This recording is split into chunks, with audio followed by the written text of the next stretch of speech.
जय हिंद स्टूडेंट्स। आज के वीडियो में हम बात कर रहे हैं कोलैप्स ऑफ सोवियत यूनियन या साम्यवादी गुट का अवसान किस प्रकार से हुआ। ये घटना 1989 से 91 के वर्षों में हुई। इसमें पूर्वी यूरोप के सभी देश और सोवियत संघ का धीरे धीरे विघटन हो गया।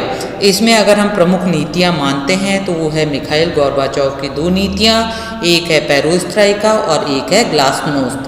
इन दोनों का मतलब है खुलापन और पुनर्गठन, मतलब नीतियों में खुलापन आए और सभी देशों का पुनर्गठन किया जाए। सबसे पहले बात कर रहे हैं पूर्वी यूरोप में साम्यवाद का कोलैप्स किस प्रकार से हुआ।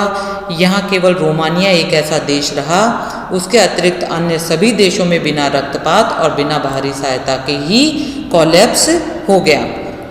नेक्स्ट हम बात कर रहे हैं हंगरी की कि हंगरी में किस प्रकार से यहाँ पर सोवियत संघ का प्रभाव कम हुआ और यहाँ पर साम्यवादी शासन था या साम्यवादी गुट का अवसान हुआ।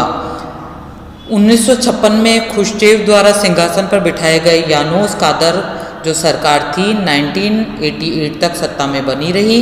32 वर्ष तक उनकी तानाशाही यहाँ चली, जिससे कि विदेशी ऋण बढ़कर बहुत ज़्यादा हो गया। हंगरी पर बहुत ज़्यादा उधार अन्य देशों का हो गया।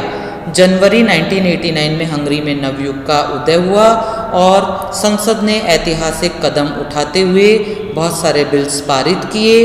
इसमें इन्होंने अन्य दलों को राजनीतिक मान्यता भी प्रदान करना प्रारंभ किया।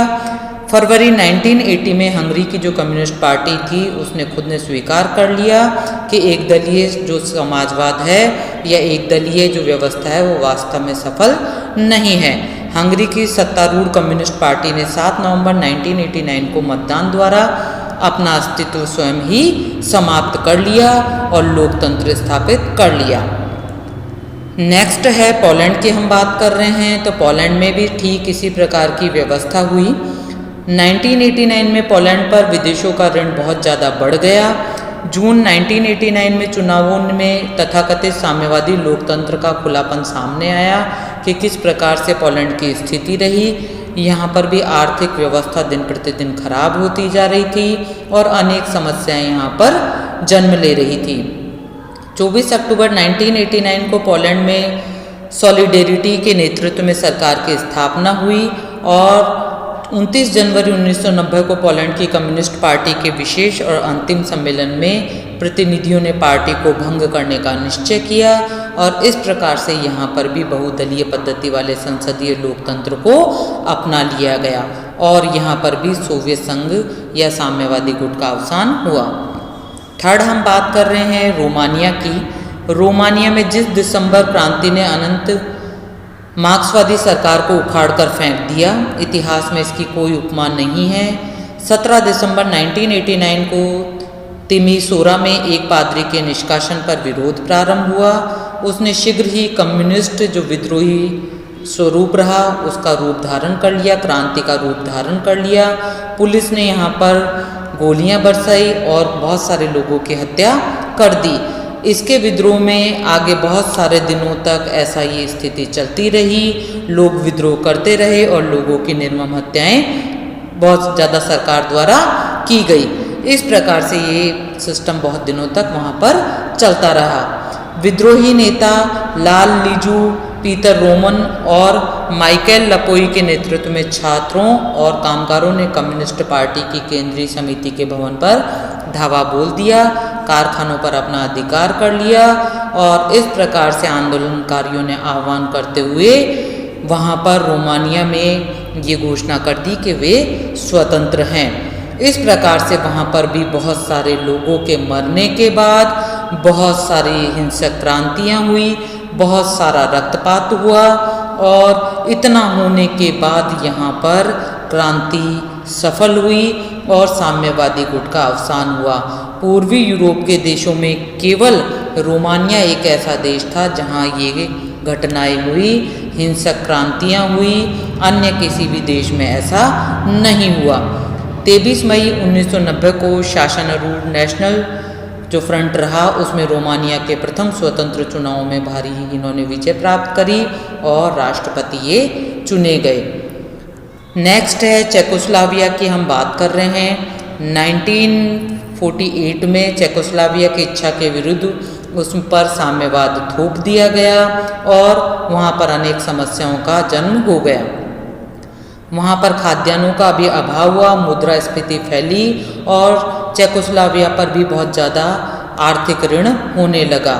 जून 1977 में बर्लिन में 27 कम्युनिस्ट पार्टियों के सम्मेलन में चेकोस्लोवाकिया के जो कुछ नेता थे उन्होंने इस चीज़ का विरोध किया और उन्होंने लोकतंत्र उसकी स्थापना पर बल दिया। अधिकारों की पुनः स्थापना का आह्वान भी उन्होंने किया। उनके साथ पूरा एक गुट जुड़ गया जिन्होंने इस क्षेत्र में कार्य किया और यहाँ से भी सोवियत संघ का या साम्यवादी गुट का अवसान हुआ। 1989 में लोकतंत्र के जन आंदोलनों को आगे बढ़ाया गया। 1989 में प्राग में 30,000 से अधिक लोगों ने प्रदर्शन किया और कम्युनिस्ट सरकार के त्यागपत्र की भी इन्होंने बात कही।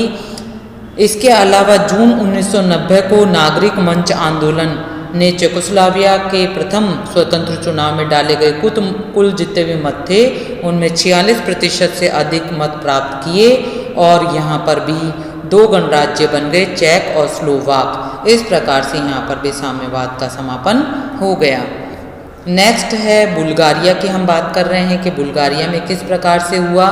बुल्गारिया में 78 वर्षीय जिवकोव ने कम्युनिस्ट पार्टी के अध्यक्ष पद से और फिर राष्ट्रपति पद से उनको हटा दिया गया।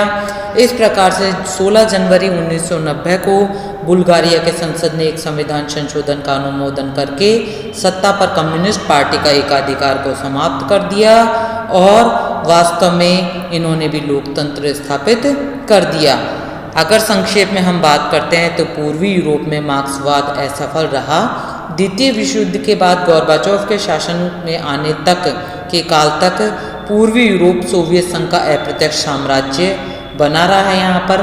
लेकिन 1989 और 90 के दशक में या इन वर्षों में पूर्वी यूरोप में उथल पुथल मची और साम्यवाद का जो दुर्ग रहा, गढ़ रहा, वो बिना किसी रक्तपात के ढह गया और पूर्वी यूरोप में भी लोकतंत्र स्थापित हो गया। केवल रोमानिया एक ऐसा देश था जिसको आपको ध्यान रखना है जहां हिंसक घटनाएं और गतिविधियां हुई। आज के वीडियो में इतना ही। Thank you.